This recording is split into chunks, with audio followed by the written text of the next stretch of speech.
एक समय की बात है, एक शिष्य अपने गुरु का बहुत सम्मान करता था। गुरु का भी उस शिष्य से बहुत गहरा लगाव था, लेकिन वह शिष्य स्वभाव से बहुत सुस्त और आलसी था। वह अपनी पढ़ाई के प्रति बहुत लापरवाह था। वह अक्सर आज के कार्यों को कल के लिए टाल देता था और किसी भी तरह की जिम्मेदारी से भागने की कोशिश करता था। अपने शिष्य के इस आलसी स्वभाव को बढ़ता देख गुरु और भी चिंतित हो गए। उन्हें चिंता होने लगी कि कहीं मेरा शिष्य अपने आलस्य के कारण जीवन संघर्ष में पराजित न हो जाए, क्योंकि गुरु जानते थे कि आलस्य में ही जीवन संग्राम करने की सारी शक्ति है। बेकार व्यक्ति, ऐसा व्यक्ति बिना कोई कर्म किए फल पाने के बारे में सोचता है। वह शीघ्र निर्णय नहीं ले पाता और यदि ले भी ले तो उस पर अमल नहीं कर पाता। ऐसे व्यक्ति को अपने आसपास या आसपास के वातावरण का भी पता नहीं चलता, या उसका वातावरण न ही भाग्य द्वारा मिले अवसरों का उचित लाभ उठा सके। गुरु ने अपने मन में अपने शिष्य के इस सुस्त स्वभाव को खत्म करने के लिए एक योजना बनाई। एक दिन गुरु ने शिष्य को एक चमकदार सफेद पत्थर दिया और कहा, मैं तुम्हें 2 दिनों के लिए इस जादुई पत्थर का एक टुकड़ा देने जा रहा हूँ। कोई भी इस पत्थर से आप जिस लोहे की वस्तु को स्पर्श करेंगे वह सोने में बदल जाएगी। तुम इन 2 दिनों में जितना चाहो उतना सोना बना सकते हो, लेकिन याद रखना, अगले दिन सूर्यास्त के बाद मैं तुमसे यह जादुई पत्थर वापस ले लूंगा। शिष्य इस अवसर को पाकर बहुत खुश हुआ।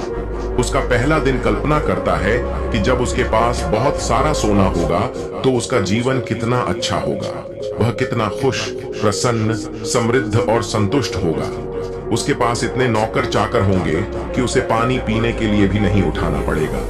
उसने योजना बनाई कि जब उसके पास ढेर सारा सोना होगा तब वह एक बहुत ही आलीशान घर बनाएगा, जिसके सामने एक बहुत ही आकर्षक बगीचा है, जिसमें वह हर शाम को घूमेगा। वह अपने लिए एक बहुत अच्छी घोड़े की खींची हुई गाड़ी खरीदेगा, जिसका रथ सोने का होगा। उसके कई अंगरक्षक और नौकर होंगे और उन सभी को आदेश देगा। दिन यह सब सोचते हुए वह उस रात सो गया। फिर अगले दिन सुबह जब वह उठा तो उसे अच्छी तरह याद आया कि आज लोहे से सोना बनाने का दूसरा और आखिरी दिन है।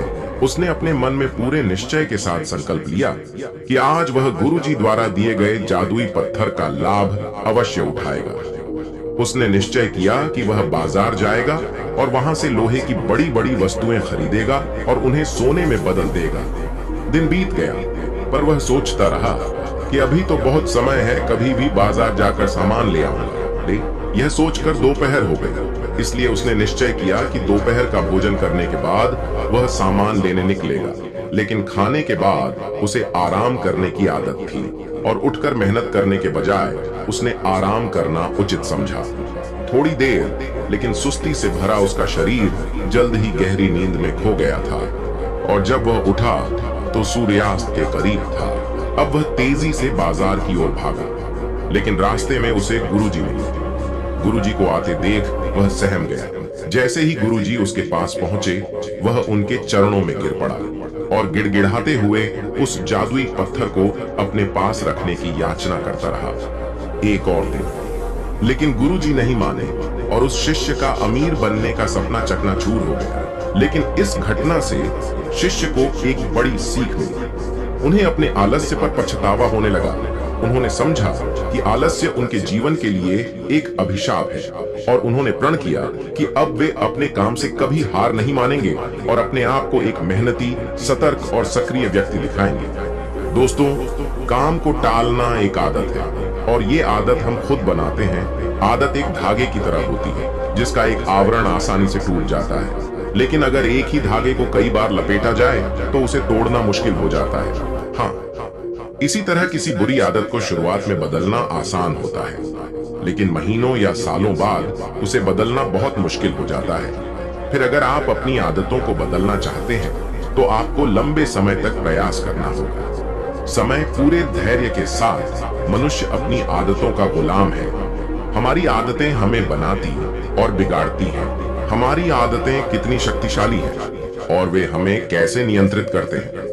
दोस्तों, अगर हम अपने आसपास देखें तो लगभग हर व्यक्ति को अपने जीवन में कई बड़े मौके मिलते हैं, लेकिन उनमें से ज्यादातर लोग अपने आलस्य और मेहनत न करने की आदत के कारण उस मौके को गंवा देते हैं और फिर जिंदगी भर पछताते रहते हैं। लेकिन इनमें से ज्यादातर लोग डी अपनी असफलता के लिए अपने आलस्य और कामचोरी को जिम्मेदार न मानकर अपने माता पिता, स्थिति, आर्थिक स्थिति, भाग्य आदि को दोष देकर अपनी आलस्य को छिपाने का प्रयास करते हैं। और फिर ऐसे लोग अपने भाग्य और परिस्थितियों को कोसते हुए बिना किसी सफलता और आध्यात्मिक सुख के इस दुनिया को अलविदा कह देते। आइए थोड़ा और गहराई से समझने की कोशिश करते हैं कि हम अपने काम को क्यों टालते हैं। क्या हम कभी YouTube पर कोई कॉमेडी वीडियो देखने के लिए आलस करते हैं या अपना पसंदीदा खाना खाते समय? नहीं, आप आलस्य तभी करते हैं जब आप पढ़ाई कर रहे होते हैं या ऑफिस के किसी प्रोजेक्ट पर काम कर रहे होते हैं या घर का कुछ काम करना होता है। मूल रूप से हम गंभीर चीजों के बारे में आलसी होते हैं। आज जिसे करने के लिए हमें शारीरिक या मानसिक रूप से कड़ी मेहनत करनी पड़ती है। अब अगर आप काम को टालने से बचना चाहते हैं तो इससे आपको बहुत मदद मिलती है। काम की समय सीमा, काम पूरा करने का एक निश्चित समय या एक निश्चित तारीख। मान लीजिए कि आप एक कार्यालय कर्मचारी हैं और आपके बॉस ने आपको एक कार्य दिया है जिसे आपको कल तक पूरा करना है, तो आप पूरा दिन आलस्य में यह सोचकर व्यतीत कर सकते हैं कि अभी भी एक पूरा दिन शेष है, लेकिन तब आप रात भर जागकर उसे पूरा कर लेंगे। प्रोजेक्ट, क्योंकि कल आपको वह प्रोजेक्ट देना है, क्योंकि कल के बाद आपके प्रोजेक्ट का कोई महत्व नहीं रह जाएगा। तो यहाँ उस काम को टालते हुए भी समय पर पूरा किया, क्योंकि यहाँ आपके सामने डेडलाइन थी, फिक्स टाइम था और काम पूरा हो गया। काम करने का यह तरीका आप अपने दैनिक जीवन में भी अपना सकते हैं कि अगले 1 घंटे या 1 दिन में मुझे इस काम को पूरा करना है। काम को टालने से बचने का ये बहुत अच्छा तरीका है। मैं खुद भी इस तरीके का इस्तेमाल अपने रोजाना के काम को करने के लिए करता हूँ। समय पर कार्य। दोस्तों, हम क्या करना चाहते हैं और अभी क्या कर रहे हैं, अगर इन दोनों में बहुत ज्यादा फर्क है तो हमारे अंदर एक लड़ाई शुरू हो जाती है। तो यह हमारे अंदर तनाव और अशांति पैदा कर देती है। आलस्य एक ऐसी चीज है जो इंसान करता तो है लेकिन करने से कभी खुश नहीं होता। मान लीजिए आज आपको कोई काम करना था, लेकिन आपके दोस्त आए और बोले, भाई चलो घूमने चलते हैं, मौज करते हैं, और तुम निकल जाते हो उनके साथ घूमने के लिए। आप दिन भर घूमते हैं लेकिन आपके दिमाग में हर वक्त यही चलता रहेगा कि मुझे आज वो काम करना था, वो काम छूट गया, और इसी सोच की वजह से आप उस पूरे दिन को ठीक से एंजॉय नहीं कर पाएंगे। और शाम को जब आप घर वापस आएंगे तो उस काम को करने को लेकर आपको पहले से ज्यादा स्ट्रेस होगा। तो इस तरह से आपका काम भी नहीं हो पाएगा। हो जाए न मौज मस्ती कर पाए और पूरा दिन भी बीत गया।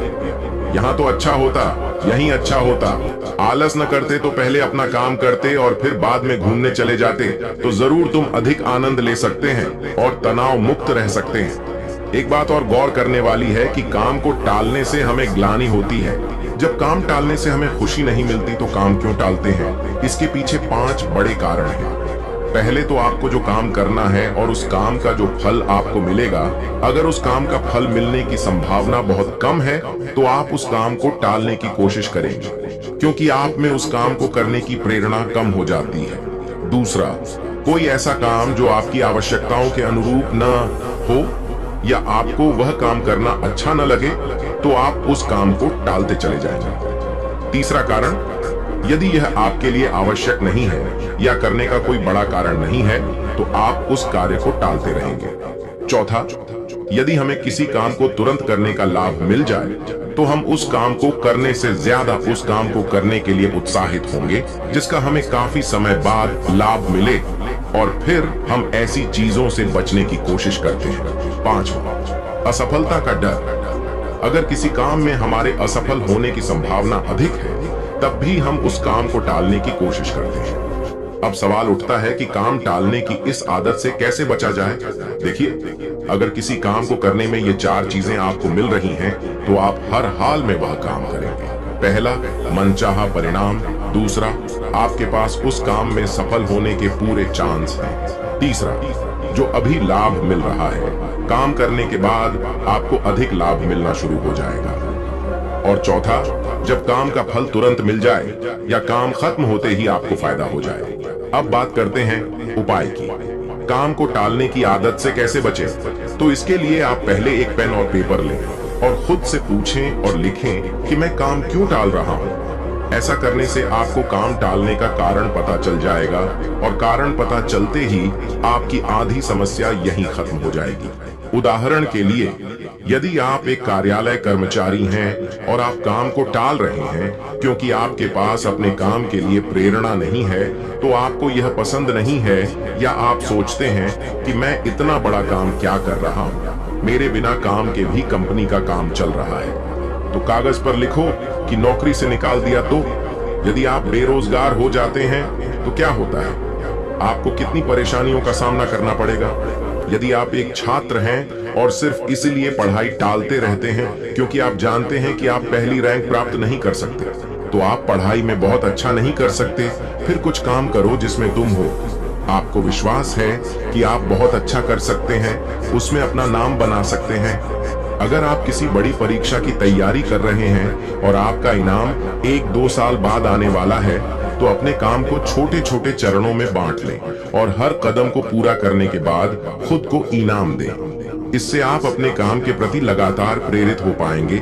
अगर आप किसी काम को सिर्फ इसलिए टाल रहे हैं या आप कोई बड़ा फैसला सिर्फ इसलिए नहीं ले पा रहे हैं क्योंकि आप उस काम में असफल नहीं हो रहे हैं, तो एक बात हमेशा याद रखें कि असफल होने से बड़ा पाप कोशिश नहीं करना है। क्योंकि अगर आप कोशिश नहीं करते हैं, आज आप जीवन भर पछताते रह जाओगे कि काश एक बार कोशिश की होती। और फेल होने का डर असल में हमारे अंदर का अहंकार है, जो हमें डराता रहता है कि अगर हम फेल हो गए तो लोग क्या कहेंगे, लोग मुझ पर हंसेंगे, मेरा मजाक उड़ाया जाएगा। यकीन मानिए दोस्तों, हमारा घमंड, हमारा अहंकार दुनिया की सबसे बेकार चीज है।